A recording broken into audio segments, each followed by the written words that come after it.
Mga ka-confess, bago natin simulan ng wild at nakakapanabik na kwento ngayong araw, nais ko muna kayong imbitahan na mag-subscribe sa YouTube channel ng Tagalog Wild Confession.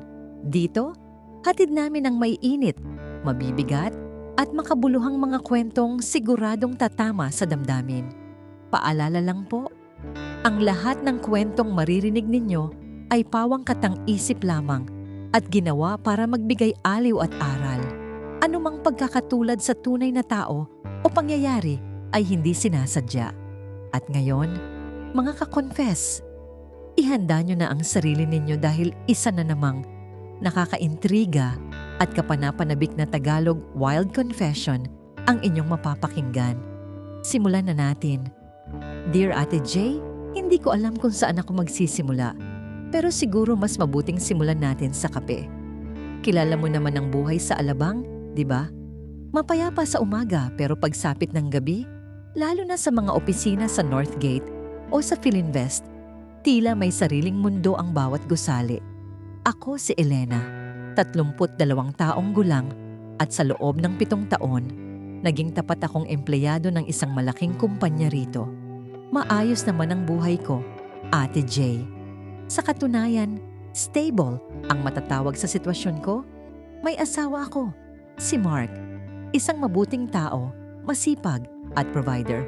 Pero aminin natin, pagkalipas ng maraming taon, ang apoy ng pagsasama ay unti-unting nagiging abo. Kung hindi mo laging napaniningas, nagiging routine ang lahat. Gising, trabaho, uwi, tulog, paulit-ulit. Hanggang sa hindi mo na namamalaya na naghahanap ka na pala ng kulay sa mundong puro abo at puti. Isang Lunes ng umaga, habang bitbit ko ang aking 20 na kape, narinig ko ang bulong-bulungan sa pantry. May bago raw kaming operations manager. Hindi naman ito bago sa akin. Sanay na ako sa palit-palit ng management. Pero nang bumukas ang pinto ng conference room at pumasok siya, parang tumigil sandali ang ikot ng mundo ko. Siya si Justin. Matangkad, malinis ang gupit, at may amoy na kahit nasa kabilang dulo ka ng hallway, alam mong dumaan siya. Amoy tagumpay, amoy mamahaling pabango, at amoy panganib. Good morning, team. I'm Justin. I'm not here to change everything. I'm here to make things better.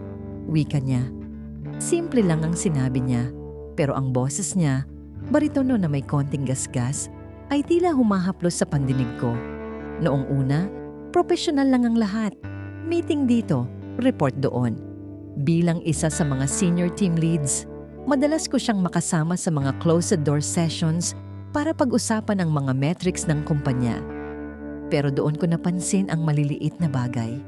Ang pagtitig niya sa akin kapag nagsasalita ako. Ang hindi sinasadyang pagdampi ng kamay niya sa akin kapag inaabot ko ang mga folder. Isang gabi, bandang 9:00 na, kaming dalawa na lang ang naiwan sa floor.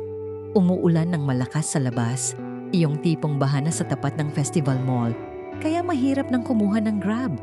Lumabas siya sa opisina niya at nakita akong nag-aayos ng gamit. Elena, hindi ka pa ba uuwi? It's late and the weather is terrible. Tanong niya habang isinusuot ang kanyang coat. Naghihintay lang po ng sasakyan, sir. Mahirap kumuha ngayon. Sagot ko nang hindi tumitingin ng diretso sa kanya. Lumapit siya sa desk ko. Amoy na amoy ko muli ang pabango niya. Isang timpla ng wood at citrus. Stop calling me sir when we're alone. It makes me feel old. Call me Justin. Napatingin ako sa kanya. Ngumiti siya, isang ngiting hindi ko mabasa kung biro ba o may ibang kahulugan. Inom muna tayo ng kape habang naghihintay? My treat. May kape sa break room na hindi lasang karton. Aya niya. Ate J, alam kong may asawa ako. Alam ko ring may pamilya siya. Nakikita ko ang picture ng asawa at anak niya sa lock screen ng phone niya tuwing may meeting kami.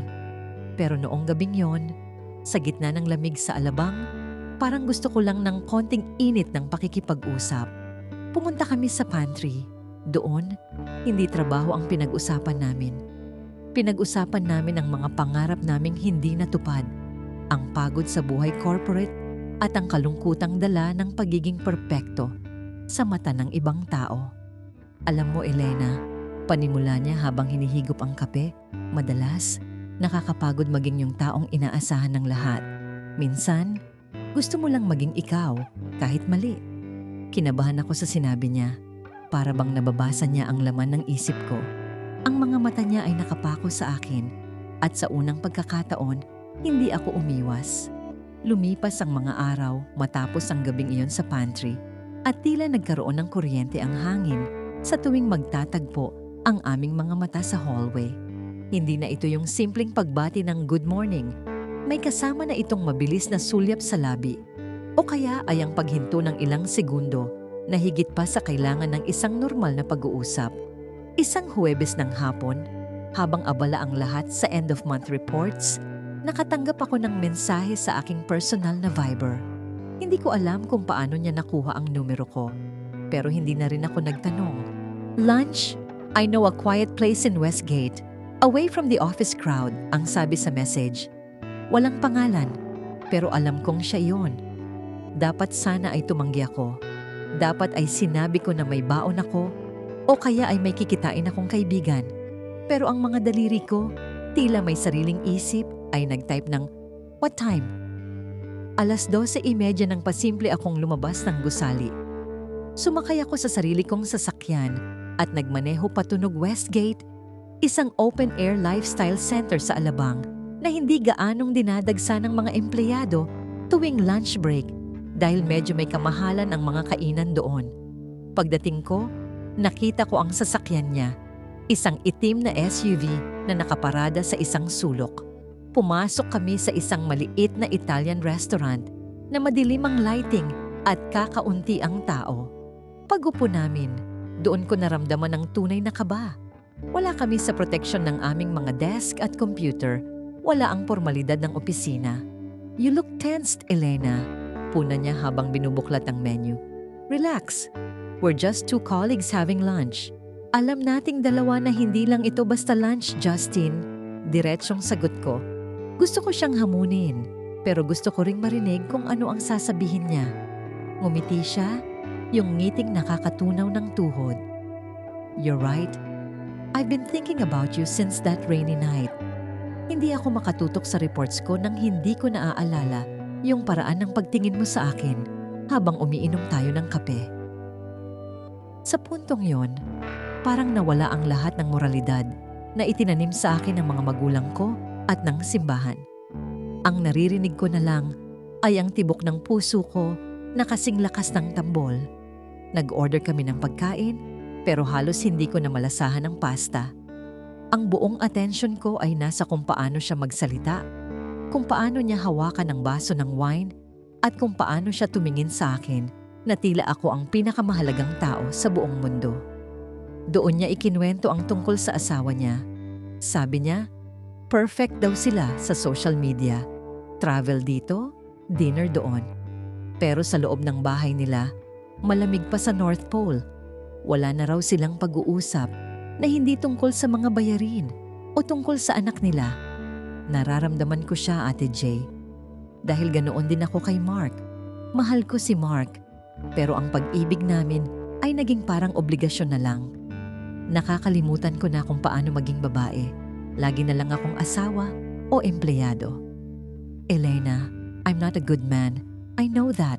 Paggamit niya habang inaabot ang kamay ko sa ibabaw ng mesa.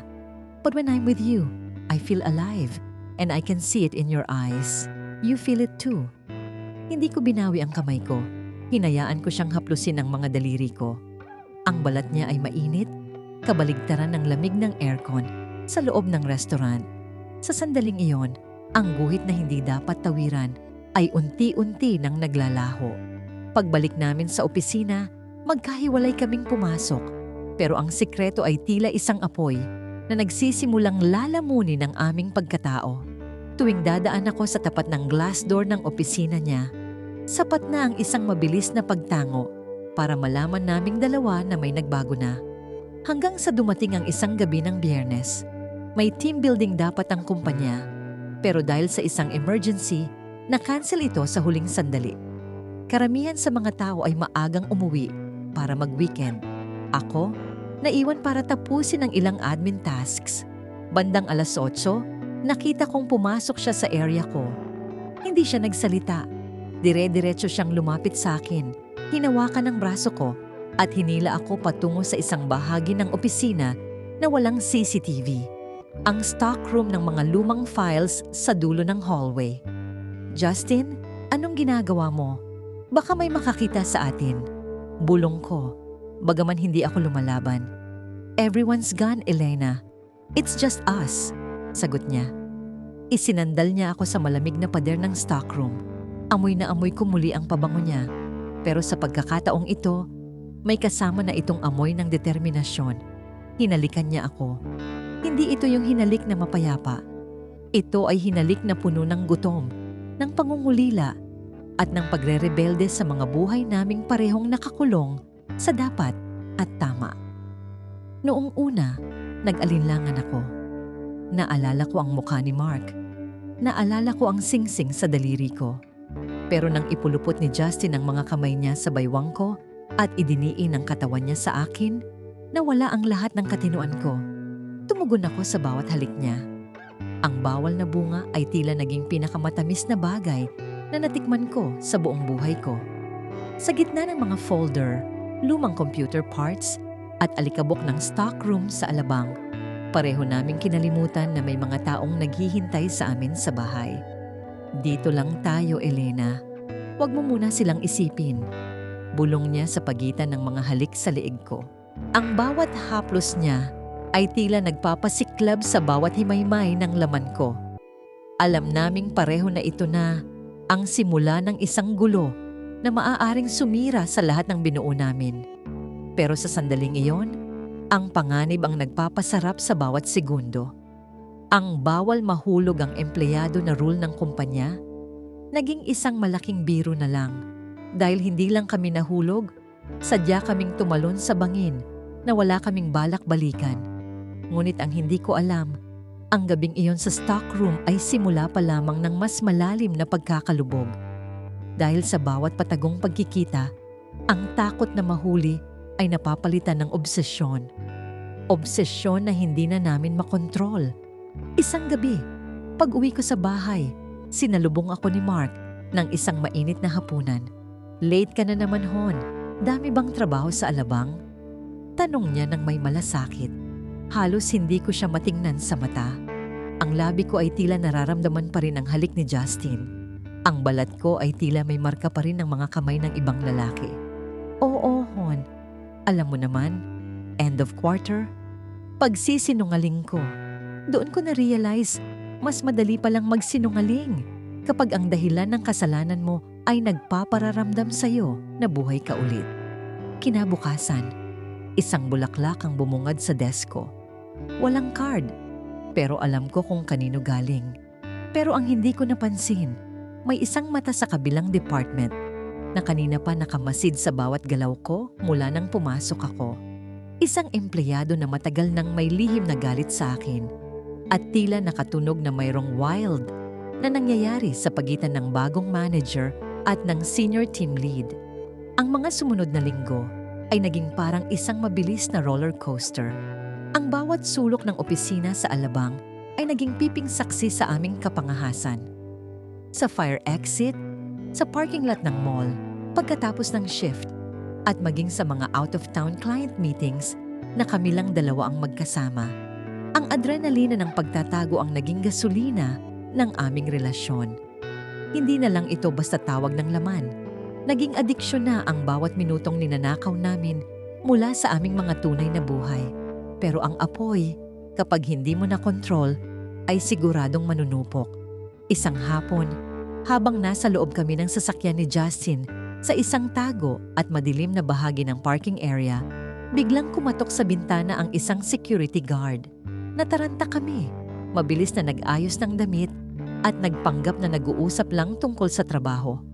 Bagaman nakalusot kami sa guard, hindi namin alam na ang tsismis sa opisina ay kumakalat na pala na parang wildfire. Ang empleyadong matagal nang nakamasid sa akin, si Maricel, ay nakakuha ng litrato namin ni Justin na magkasabay na lumalabas sa isang hotel sa Starosa. Hindi niya ito agad ipinakita sa amin. Sa halip, direkta niya itong ipinadala sa HR at ang mas masakit ay sa Facebook account ng asawa ko at ng asawa ni Justin. Ang pagguho ng mundo ko ay nangyari sa isang iglap. Isang gabi, pag-uwi ko sa bahay, hindi hapunan ang naghihintay sa akin. Ang mga gamit ko ay nasa maleta na nakatambak sa labas ng pinto. Si Mark ay nakaupo sa sala, hawak ang kanyang phone, umiiyak at nanginginig sa galit. Walang paliwanag ang sapat, walang sorry ang makakagamot sa pambabaliwala ko sa 7 taon naming pagsasama. Sa kabilang banda, si Justin ay agad na tinanggal sa trabaho dahil sa paglabag sa Code of Conduct at Ethics Policy ng kumpanya. Ang asawa niya ay kinuha ang kanilang anak at bumalik sa probinsya, habang siya ay naiwang mag-isa sa kanilang malaking bahay sa Ayala, Alabang. Ang dating makapangyarihang manager ay naging isang lalaking nawala ng dangal at karera sa isang pagkakamali. Sinubukan naming magkita ni Justin matapos ang lahat. Akala namin, ngayong malaya na kami sa aming mga asawa, magiging masaya na kami. Pero doon namin napatunayan na ang magic ng aming relasyon ay nandoon lang dahil ito ay bawal. Noong wala na kaming itinatago, wala na rin kaming makitang dahilan para magsama. Ang tinginan naming puno ng apoy noon ay napalitan ng tinginan ng pagsisisi at panghihinayang. Nawalan ako ng trabaho, nawalan ng asawa, at nawalan ng respeto sa sarili. Ngayon, habang naglalakad ako sa mga kalsada ng Alabang, hindi na kape o tagumpay ang hinahanap ko. Hinahanap ko ang piraso ng sarili ko na naiwan ko sa bawat maling desisyong ginawa ko. Ang bawal na pagkahulog na akala namin ay langit ay naging impyernong habang buhay naming papasanin. At yan ang kwento ni Elena. Isang paalala na ang panandaliang sarap ay may katumbas na pangmatagalang pait kapag ito ay itinayo sa pundasyon ng kasinungalingan. Mga ka-confess, diyan na nagtatapos ang ating kwento para sa araw na ito. Maraming salamat sa inyong walang sawang pakikinig at pagsuporta sa ating mga salaysay na hango sa makulay at kung minsan ay madilim na realidad ng buhay. Sana ay may napulot kayong aral sa naging karanasan ni Elena at Justin. Huwag niyo pong kalimutang mag-subscribe dito sa ating YouTube channel, ang Tagalog Wild Confession, at i-click ang notification bell para lagi kayong updated sa ating mga bagong uploads. I-follow niyo rin po ang aming Facebook page na Tagalog Wild Confession para sa mas marami pang mga updates at pakikipag-ugnayan sa ating community. Hanggang sa susunod nating kwentong Tagalog Wild Confession, tandaan, ang bawat lihim ay may hangganan at ang katotohanan ang laging magpapalaya sa atin.